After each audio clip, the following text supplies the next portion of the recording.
Mil cairão ao teu lado, de Suzy Hasselmund e Milan Schuch. A emocionante história de um soldado e sua família que ousaram viver a sua fé na Alemanha de Hitler. Capítulo 13. A vida em Frankfurt. Após meses em Encheronde, Helene e as crianças almejavam a privacidade e o conforto da sua própria casa. Por favor, mamãe, vamos para casa? As crianças imploravam. Queremos ver os primos e amigos. Deus nos protegerá lá, como tem protegido aqui. Finalmente, Helene cedeu. Rapidamente empacotaram os pertences e os empilharam nos 3 veículos que possuíam: uma bicicleta preta bem usada, um carrinho de brinquedo e o carrinho do bebê. Eles saíram bem cedinho. Desta vez não podiam pegar o trem, porque uma grande parte dos trilhos havia sido destruída. Teriam que fazer os 60 quilômetros a pé. Para onde estão indo? As pessoas perguntavam no caminho. Frankfurt! Vocês não chegarão, as pessoas diziam. Todas as estradas estão bloqueadas por tanques. Helene balançava a cabeça educadamente, mas lá dentro ela pensava. Mesmo que 1000 tanques estejam bloqueando as estradas, eu vou levar meus filhos para casa. Se o Senhor está conosco, nada de mal acontecerá. Eles percorreram os quilômetros num passo constante, nas subidas e descidas. Os meninos se revezavam pedalando a bicicleta carregada. Lotte empurrava o carrinho do bebê e Helene seguia atrás com outro carrinho carregado. A viagem ficou mais difícil à medida que o dia esquentou. Finalmente, quando começaram uma longa subida, Lotte não tinha mais forças. Helene chamou os meninos e Jade veio correndo. Aqui! Ele disse quando viu a condição de sua irmã. Me dê isso!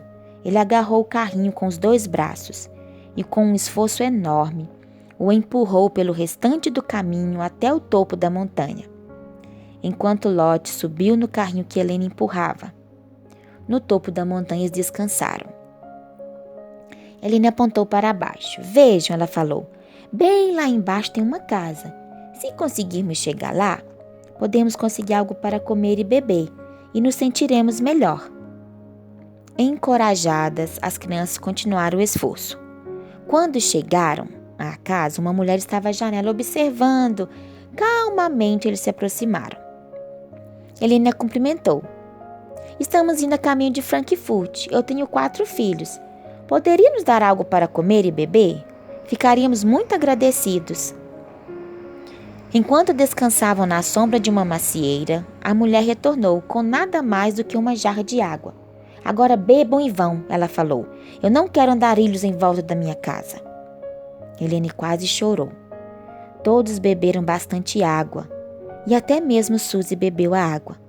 Então continuaram pela estrada de terra. Quando a noite chegou, entraram num estábulo vazio e dormiram.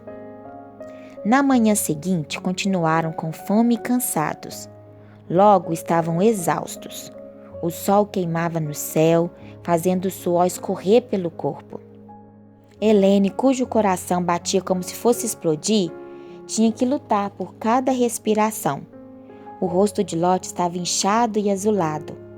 Com medo de insolação, Helena deitou na beira da estrada, na sombra de um campo de trigo, e conversou com ela calmamente, enxugando seu rosto com um punhado de grama seca. Não fique triste, ela disse.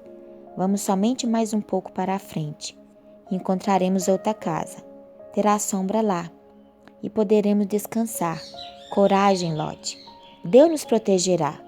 Vamos continuar só mais um pouquinho? Levantaram-se e continuaram a esforçar sobre aquele calor insuportável, pelos quilômetros sem fim. Finalmente Lotte chamou. Mamãe, mamãe, estou vendo uma casa. Quando se aproximaram, uma mulher saiu. Ela deu uma olhada para eles e Helena encolheu-se, esperando por outra rejeição. Mas essa mulher era diferente. Venham comigo para dentro do portão aqui, ela falou enquanto pegava o carrinho carregado. Descansem na sombra, enquanto eu busco algo para comerem. Logo ela retornou com chá de hortelã gelado e um ensopado de legumes, fatias grossas de pão caseiro e até a mesa pequenina Suzy conseguiu comer. Logo a pequena família sentiu-se reavivada e continuou com as forças renovadas. Àquela noite, à distância, viram a caixa d'água, que não era distante de casa. Helene sabia que o toque de recolher era às 8 horas da noite e que depois desta hora ninguém podia continuar nas ruas. Não chegaremos a tempo, Helene pensou, mas continuaram. E quando os guardas viram o grupo imundo, deixaram passar. Ainda está lá, Helene maravilhou-se. Quando viram a rua e viram o prédio de apartamentos, milagrosamente ainda estava lá. As janelas estavam todas estouradas novamente, mas não tinha problema. Estavam em casa, no lar. Mamãe, imploraram as crianças, vamos ficar aqui, mamãe, e nunca mais sair. Prometo, suspirou Helene. Por causa dela mesma e das crianças, era uma promessa que esperava desesperadamente poder cumprir. Mas quando o outono chegou e depois o inverno, ela começou a pensar se seria capaz de cumprir a promessa de fato. A comida era ainda mais escassa do que antes. Agora, além de listar os soldados mortos, os jornais informavam o nome das pessoas que haviam morrido de fome. As viagens também foram dificultadas. Quando queriam visitar a irmã do papai, Anne e seus 2 filhos, que viviam no centro de Frankfurt, tinham que se inscrever para receber um passe na polícia, o qual com frequência era negado. No entanto, notavam que os membros do partido nazista podiam se locomover rapidamente.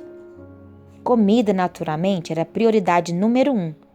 Todas as noites, à meia-noite, Helene acordava Kurt.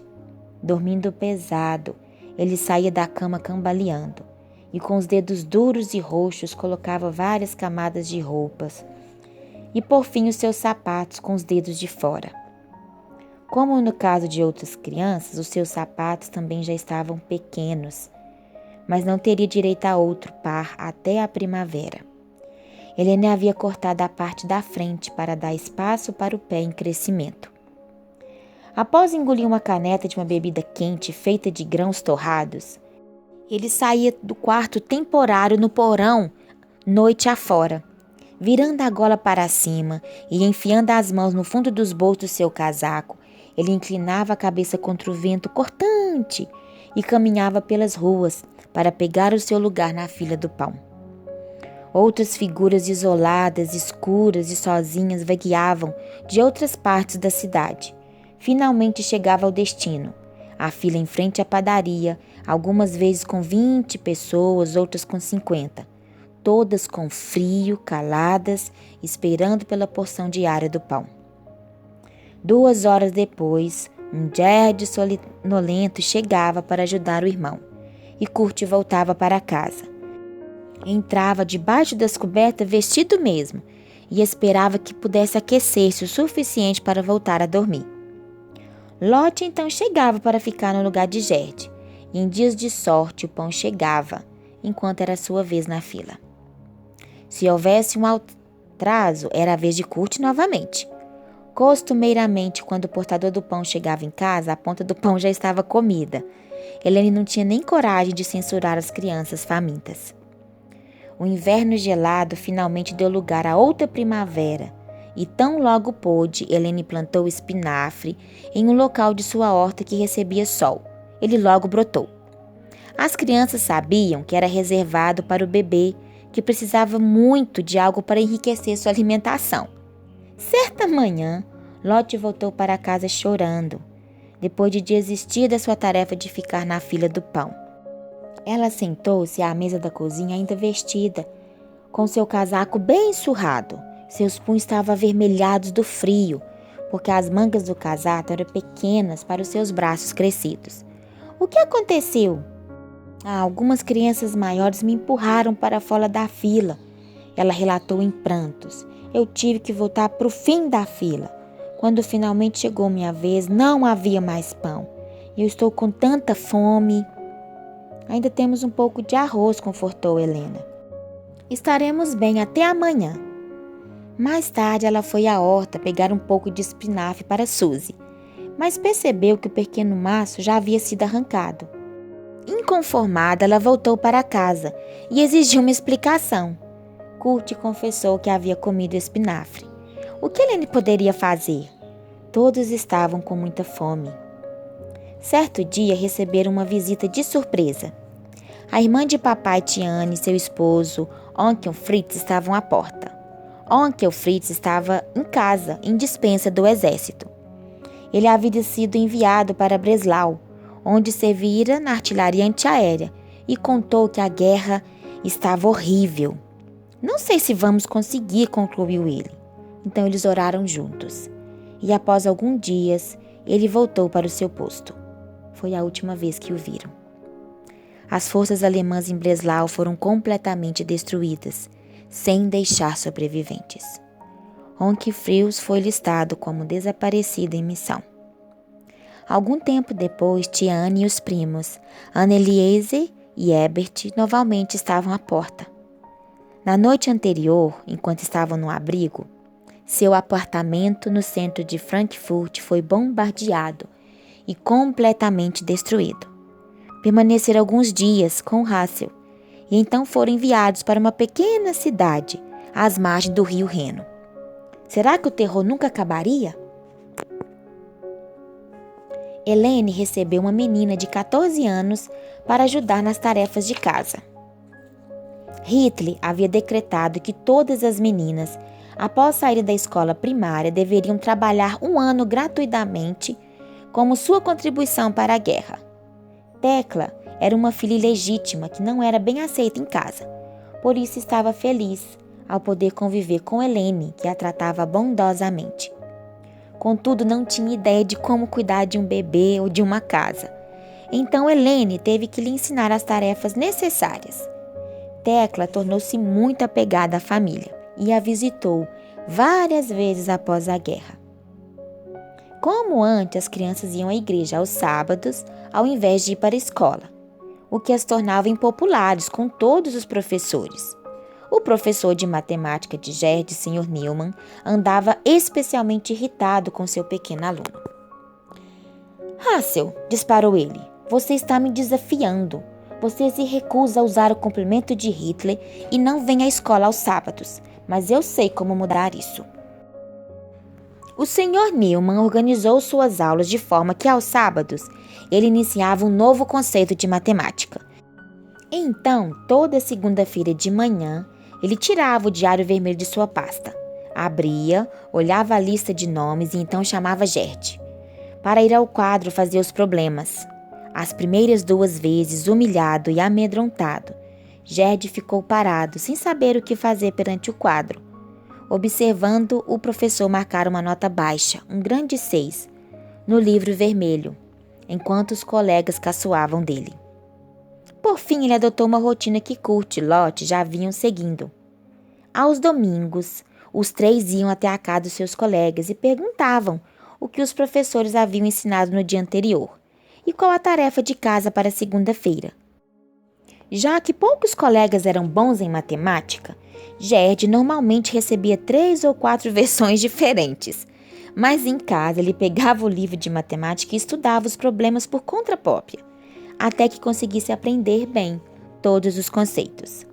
O chato Sr. Neumann fazia o mesmo com os outros 2 meninos e não perdia uma oportunidade de envergonhá-los e marcá-lo no detestado livro vermelho. Vamos ter a revanche, disseram eles. Então os 3 esperaram por uma oportunidade. No último dia de aula tiveram a chance que esperavam. O Sr. Neumann deixou o diário em cima da mesa. 2 dos meninos ficaram observando, enquanto o terceiro entrou na sala e apanhou o livro. O que faremos com ele? Após um pequeno debate, decidiram realizar um ato cerimonial de destruição. Dividiram as tarefas e concordaram em se encontrarem em meia hora às margens do rio Nídida. Lá realizaram o feito. Primeiro florearam o livro e verificaram as notas. Viram uma longa fila de 6 na frente dos seus nomes, enquanto os outros estudantes tinham 1 e 2. É isso mesmo, disse um. Está tudo pronto? Colocaram o livro numa sacola velha cheia de gasolina e a puseram na água. Afastando-se, acenderam o fósforo e jogaram dentro da lata. Enquanto o livro queimava, alguém empurrou a lata com o pé e observaram com alegria enquanto a correnteza levava o odiado diário vermelho ria abaixo. O Sr. Donnig, enquanto isso, havia renovado a sua campanha de assédio. Logo, Helene recebeu outra carta da escola. Mesmo antes de abri-la, ela já sabia do que se tratava. Ela explicou a situação para o novo diretor. Senhora Haas, respondeu ele, você e sua família estão sendo acusados de serem judeus disfarçados. Eu ordeno que você envie os seus filhos para a escola aos sábados. Helene havia passado por isso antes e foi firme. Meus filhos não virão, disse ela, e não há nada que você possa fazer a respeito. Deus pode cuidar de nós. Ele deu um tapa na mesa. Veremos então, ele desafiou. Chegando em casa, Helene contou para as crianças notícias nada incomuns. Oh, mamãe, Lotte se queixou. As crianças já estão zombando de mim. São muito más. Agora vai ficar ainda pior. Não fique com medo, Helene a consolou. Deus tem milhares de anjos para nos guardar e Ele pode operar milagres. No sábado de manhã, a família ajoelhou-se para orar. Antes de se levantarem, as sirenes de ataque aéreo dispararam. Aí vem os bombardeios, avisou Lotte. Os olhos de Kurt se arregalaram. Por que eles estão voando durante o dia, quando a artilharia antiaérea pode derrubá-los facilmente? E continuou empolgado. Mamãe, isso quer dizer nada de escola. As aulas estão canceladas durante os ataques. Notavelmente, daquele momento em diante, até o final da guerra, entre os ataques noturnos incessantes de Frankfurt, um acontecia a cada sábado de manhã. Cora era adventista fiel e uma das amigas de Helene.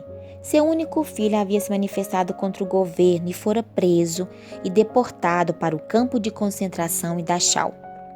Contra as regras, ela recebera permissão para visitá-lo uma vez e era uma das poucas pessoas que sabiam das atrocidades cometidas nos campos de morte. Ela sabia um pouco de inglês e à noite colocava o pequeno rádio escondido debaixo das cobertas e ouvia as notícias através de uma estação inimiga. Uma ofensa que a teria levado para o campo de concentração se a tivessem descoberto. As notícias alemãs, naturalmente, vinham contaminadas pela propaganda para manter o moral mais alto possível. Mais batalhas vencidas era a manchete dos jornais. O Führer continue avançando para o leste. Sempre, sempre, a Alemanha era vitoriosa. Mas a BBC de Londres contava uma história diferente. Quando tia Collie vinha para uma visita, ela e Helene cochichavam com as portas fechadas.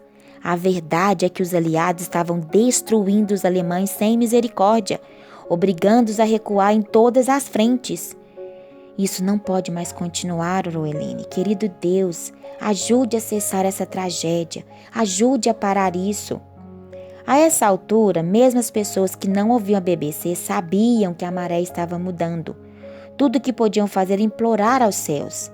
Todos os dias, como pássaros prateados voando alto, nos céus, aviões inimigos eram vistos voando em formação para destinos desconhecidos.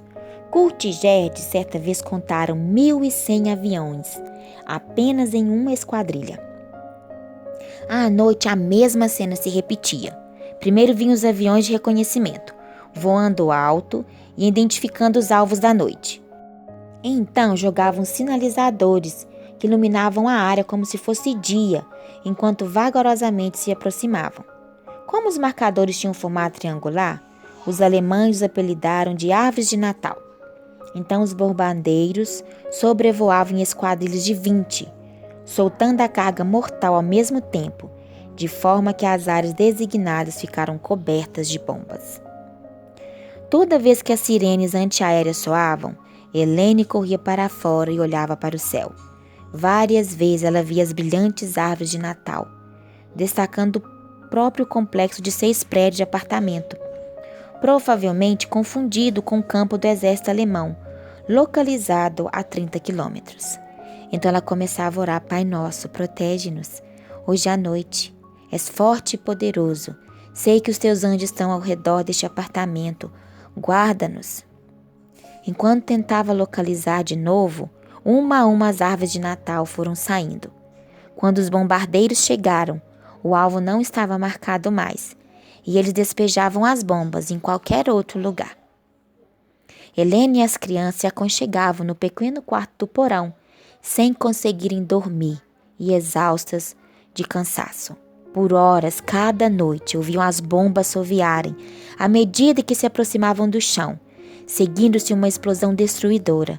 Se a bomba caíra perto, o prédio todo sacudia e o chão ondulava, como um terremoto. A pressão do ar despedaçava as janelas e escancarava as portas. Se alguém não tivesse ido para o porão, era arremessado escadas abaixo. Havia estilhaços por toda a parte. Os bombardeiros pareciam não ter fim. O perigo constante, a falta de dormir, o frio destruíam os nervos de qualquer um. Mas durante toda a guerra, nem mesmo uma bomba atingiu diretamente aqueles 6 prédios de apartamentos. Logo após alguns ataques pesados, Kurt e Gerd pegavam um carrinho de mão, de madeira da família, e o levavam por 8 quilômetros até o centro da cidade. Tinham que escolher o caminho cuidadosamente por entre as pedras soltas que atravancavam as ruas. Com frequência passavam por corpos carbonizados, reduzidos a 1/3 do tamanho normal. Eram os restos de pessoas que haviam fugido de casa durante um ataque aéreo e foram queimadas pelas bombas de fósforo. Os prédios ainda crepitavam com chamas furiosas. Cuidadosamente, os meninos tiravam as vigas, portas, janelas e qualquer coisa que pudesse queimar. Às vezes eles encontravam minas que eram colocadas de lado e continuavam o caminho. Não entendiam completamente o perigo desses dispositivos, até que um dos colegas de escola de Kurt teve as mãos arrancadas quando manuseava uma granada. Quando o carrinho estava cheio, levavam para Helene, que usava o material para aquecer e cozinhar. O passatempo favorito dos meninos tornou-se examinar o chão, procurando pedaços estranhos de estilhaços. Eles eram muito apreciados entre as crianças e podiam ser usados para trocar por outros tesouros. O Sr. Don continuava a tramar a desgraça de Helene. Ele maquinou um novo plano. Kurt, com apenas 14 anos, recebera ordens para juntar-se ao Junkvolk, a organização de Hitler para meninos entre 10 e 14 anos. Estes jovens aprendiam sobrevivência, cumpriam funções sociais, cantavam hinos patrióticos e participavam de exercícios físicos intensos. Talvez essa seja uma maneira de meu filho participar sem violar os princípios, pensou Helene. Parece inofensivo e até benevolente. Por que criar problemas desnecessários com nazistas? Kurt obedeceu às ordens e foi até o escritório de alistamento. Após preencher os papéis, recebeu o uniforme do Junkvolk. Calça escura, camisa marrom, de colarinho com 4 botões e 2 bolsos, cap marrom, um lenço preço para ser usado no pescoço, atado por um elo de couro marrom, e também recebeu um cinto de couro preto. A fivela lustrosa tinha a águia alemã gravada, empunhando a suástica e circundada pela legenda Sangue e Honra. Enquanto ouvia as conversas ao seu redor, contudo, Kurt começou a ponderar se aquela aventura seria de fato inofensiva. Orgulhosos em seus uniformes, os outros meninos sonhavam com futuros cargos de poder e sobre como serem promovidos. A juventude de Hitler era o caminho certo para chegar ao cobiçado time da SS, a força de elite de Hitler. Talvez essa não fosse uma organização apropriada para um jovem cristão, e isso ficou cada vez mais claro para Kurt. Imediatamente ele foi apontado para o plantão aos sábados. Decidiu ficar em casa. Havia tantos meninos que talvez não sentisse falta dele. Ele estava enganado. O líder da juventude de Hitler, um jovem maturo de 17 anos, foi ao apartamento dos Hassel bem cedo certa manhã. Senhora Hassel, disse ele em um tom insolente, quando ela abriu a porta. Kurt está enforcando as aulas a não comparecer ao seu dever cívico aos sábados. Estou aqui para exigir que ele compareça neste sábado. Helene observou calmamente. Você não pode me dizer o que fazer, disse ela. Você mesmo é só um pouco mais velho do que Kurt. Eu sou a mãe dele. Eu determino aonde ele vai e não você. O jovem líder, obviamente, observava os seus superiores, já que se comportava exatamente como eles. Ele resolveu endurecer. Vou mostrar quem está no controle aqui, ameaçou ele. Eu vou denunciá-la para o partido. Então veremos quem é o chefe. Faça o que quiser, e Helene fechou a porta. Na vez seguinte que viu Kurt, ele o humilhou. Gostaria de chutá-lo tão forte que não pudesse caminhar mais. Você acha que é tão alto e poderoso, eu vou colocá-lo nos eixos. A resposta do partido foi imediata. Kurt recebeu uma carta entregue em mãos. Estava sendo convocado imediatamente pelo exército para comparecer à frente de batalha. Deveria apresentar-se naquela tarde às 16 horas. Quando Helene leu a nota, ela teve a impressão de que alguém a cutucou no ombro. Quando se virou, ninguém estava ali. Ela pensou que havia escutado uma voz cochichando. Corra, corra. Por que está hesitando? A voz continuava com urgência. Logo Helene percebeu o que tinha de fazer. Kurt, exclamou ela. Pegue a bicicleta e vá para Encheronde. Aqui está um pedaço de pão, coloque no bolso. Posso levar mais comida na mochila? Helene balançou a cabeça. Não pode levar mais nada, senão os vizinhos perceberão que você está fugindo. Kurt respirou fundo, balançou a cabeça, absolutamente perplexo com as decisões rápidas. E você? Eles vão atrás de você. Eu seguirei com as crianças. Gerde, aqui mamãe. Gerde, vá lá fora e veja se alguém está vigiando. Quando tudo parecia tranquilo, Kurt saiu e logo desapareceu da vista.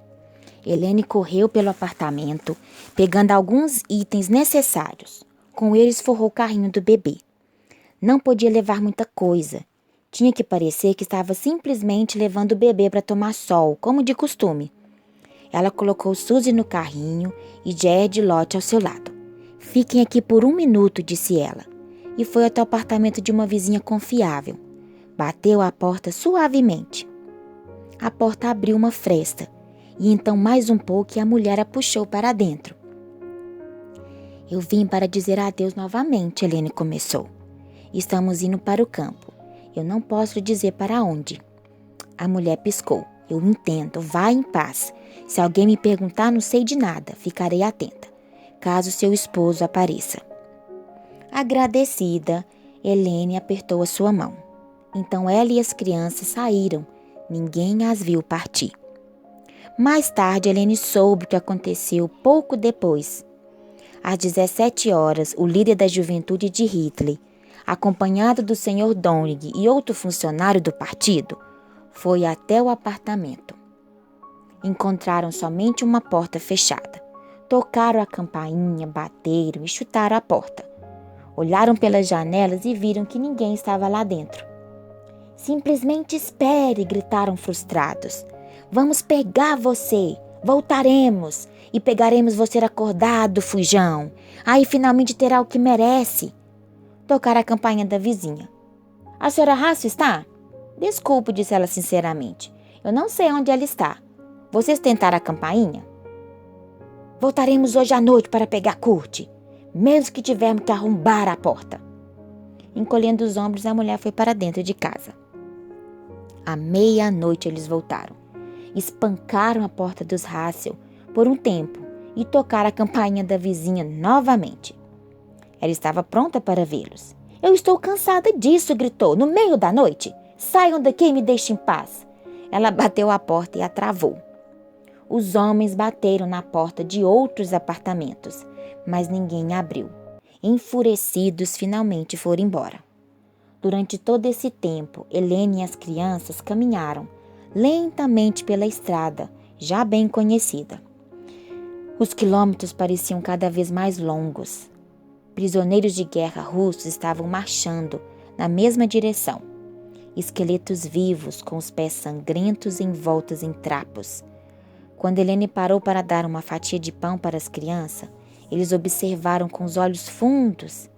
Helene pegou a sua fatia e deu a metade para um dos homens. Ele a devorou instantaneamente. Enquanto caminhavam dos rustos, um jovem, olhou para o dentro do carrinho. Quando viu Suzy, gentilmente pegou a sua bochecha e por quilômetros caminhou ao lado do carrinho, segurando a mão do bebê, com lágrimas rolando pelo seu rosto e caindo na estrada da terra. O coração de Helena se compadeceu. Ela ficou imaginando se ele não tinha um bebê em casa. Empoeirados e famintos, chegaram a Encheronte, 2 dias depois. Os Jorges, que não esperavam vê-los novamente, haviam recebido outros refugiados. Mas o senhor Straub, o prefeito do vilarejo, concordou em dar-lhes abrigo. Enquanto caíam na cama, tentavam imaginar o que os esperava ali.